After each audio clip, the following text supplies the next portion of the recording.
જય શ્રી કૃષ્ણ.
જય શ્રી કૃષ્ણ. જય શ્રી કૃષ્ણ. વાત કરતા હતા ઓક્સિડેશન કન્ડિશનની. ઓક્સિડેશન અવસ્થા સમૂહ 16 ઓક્સિડેશન અવસ્થા સામાન્ય NH2NP4 સામાન્ય થાય NH2NP4 વધુમાં વધુ +6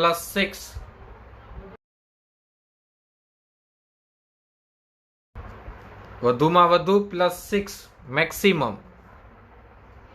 ઓછામાં ઓછી +2 વધુમાં વધુ +6 ઓછામાં ઓછું +2 એટલે એ +6 વાળા સંયોજન બનાવે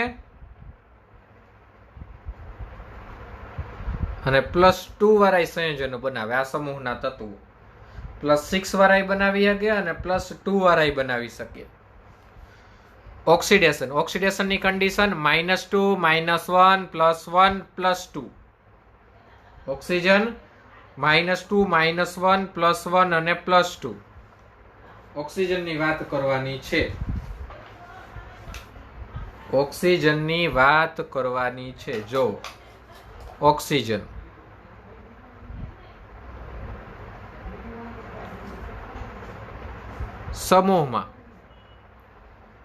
સમૂહમાં સૌથી વધુ આવર્ત કોષ્ટકમાં સૌથી વિદ્યુત ઋણ તત્વ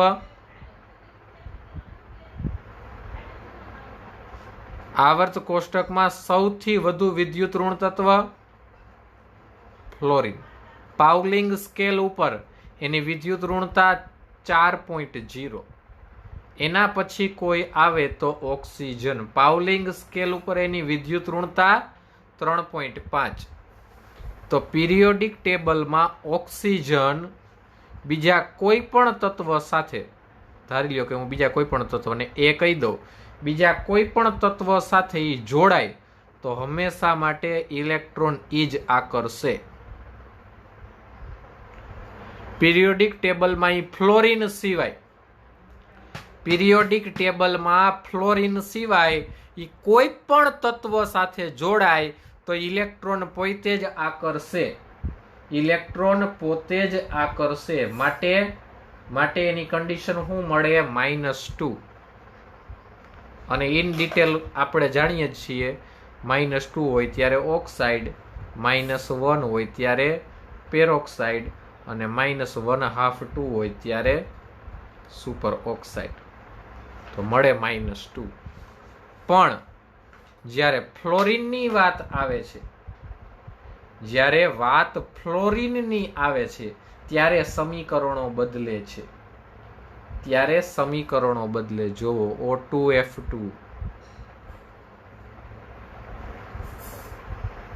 OF2 O2F2 OF2 આમાં જો હાલો ગણી લઈએ. ઓક્સિજન 2x, ફ્લોરિન -2, ઓલી બાજુ જાય તો પ્લસ, તો x બરાબર +1, અહીંયા x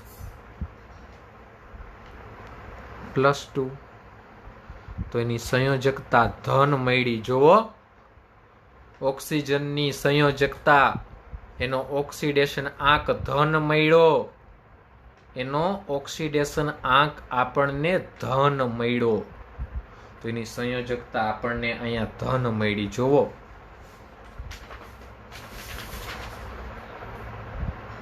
સલ્ફર, સેલુરિયમ અને ટેલુરિયમ -2, +2, +4 અને +6, અને પોલેનિયમ માટે +2 અને +4. આ જ વાત અહીંયા લખી છે લખાણ સ્વરૂપે. જોવો, સમજાવું શું લખ્યું છે. ઓક્સિજન તત્વની વિદ્યુત ઋણતા ફ્લોરિન પછીની હોવાથી તે ફ્લોરિન સાથે +1 વાળું O2F2 અને +2 વાળું OF2 ઓક્સિડેશન અવસ્થા આપે, જ્યારે બાકીના તત્વો સાથે -2, મેં કીધું એમ બાકીના તત્વો સાથે -2 આપે છે. સલ્ફર, સેલુરિયમ, ટેલુરિયમ સામાન્ય રીતે ઓક્સિજન સાથેના સંયોજનો છે. તેના સંયોજનોમાં +4 અને ફ્લોરિન સાથેના સંયોજનોમાં +6 ઓક્સિડેશન અવસ્થા દર્શાવે છે. +6 ઓક્સિડેશન અવસ્થા દર્શાવે. +4 અને +6 ઓક્સિડેશન ધરાવતા સંયોજનો સામાન્ય રીતે કેવા હોય? સહસંયોજક. પોલોનિયમ ભાગ્યે જ -2 ધરાવે. સમૂહમાં નીચે તરફ જતા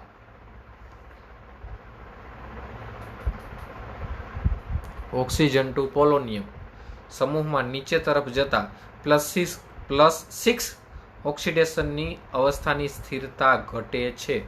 ઇનર્ટ પેર ઇફેક્ટ. હા રહી.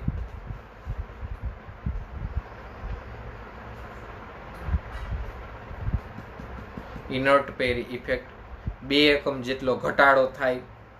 2 એકમ જેટલો ઘટાડો થાય કારણ કે નીચે વધારાની સાથે ઉમેરાતો ઇલેક્ટ્રોન ડી અને એફ કક્ષકમાં ગોઠવણી પામે. ઓછી સ્ક્રીનિંગ અસર ધરાવે. કેન્દ્રનો અસરકારક કેન્દ્રીય ધન વીજભાર વધે. NS પ્રકારનું ઇલેક્ટ્રોન કેન્દ્ર પ્રત્યે વધુ આકર્ષણ થવાથી બંધની રચના માટે સરળતાથી પ્રાપ્ત થાય નહીં. માટે +6 ઓક્સિડેશન અવસ્થાની સ્થિરતા +6 ઓક્સિડેશન અવસ્થાની સ્થિરતા ઘટે છે. શું થાય છે? ઘટતી જોવા મળે છે. રેડી? તો ઓક્સિડેશન અવસ્થા, પ્રાપ્તિ સ્થાન. ઓક્સિડેશન અવસ્થા જોયું, પ્રાપ્તિ સ્થાન જોઈ લીધું, ઇલેક્ટ્રોન રચના જોઈ લીધું. તો આની પિરિયોડિક પ્રોપર્ટી તો બાકી રહી ગઈ. તો એ હું ખાઈ ગયા ચોપડી વાળા? આપણે ખાઈ ગયા નહીં. એની પિરિયોડિક પ્રોપર્ટી બાકી જ છે. એની પિરિયોડિક પ્રોપર્ટી બાકી જ છે. એ મારે લખાવવાની છે. જોવો હું લખાવું. એ પિરિયોડિક પ્રોપર્ટી બાકી જ છે. એ રાખી છે બાકી. એ તમને લખાવવાની છે. એ પિરિયોડિક પ્રોપર્ટી. ઓકે, એટલે બાકી રાખી છે. એ પિરિયોડિક પ્રોપર્ટી તમને લખાવવાની છે. હવે હું એક પેજની શોધમાં છું. જો મને મળી જાય અન્વયે તો હું તમને લખાવી દઉં. લ્યો, મળી ગયું તો હું તમને પિરિયોડિક પ્રોપર્ટી લખાવી દઉં.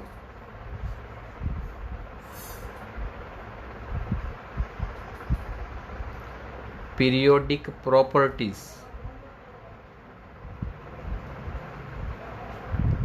of group 16. Periodic properties of group 16. સમૂહ 16 ના આવર્તનીય ગુણધર્મો.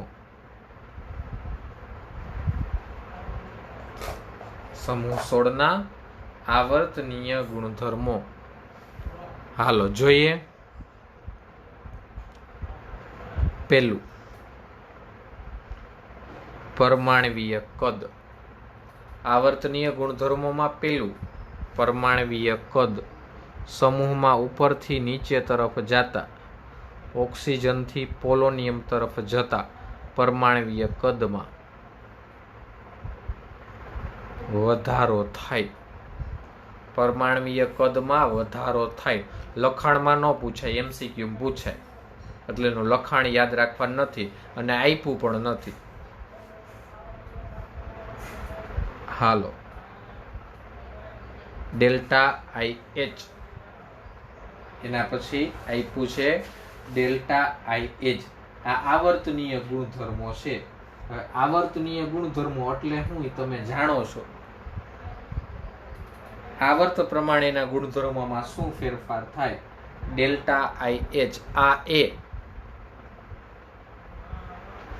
આયનીકરણ એન્થાલ્પી ઓક્સિજનથી પોલોનિયમ તરફ જતા આયનીકરણ એન્થાલ્પીમાં શું થતું હોય? ઘટાડો. આયનીકરણ એન્થાલ્પીમાં ઘટાડો થાય. હાલો, ત્રીજું EN વિદ્યુત ઋણતા.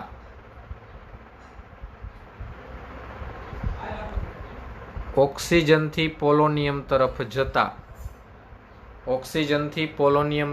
જતા વિદ્યુત ઋણતામાં ઘટાડો થાય.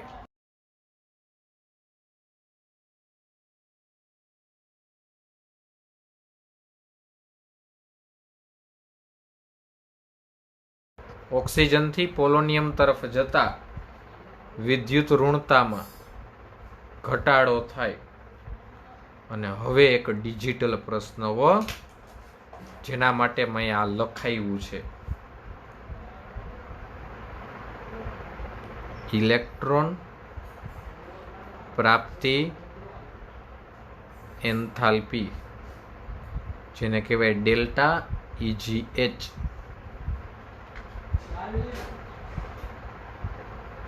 ખરેખર શું હોય?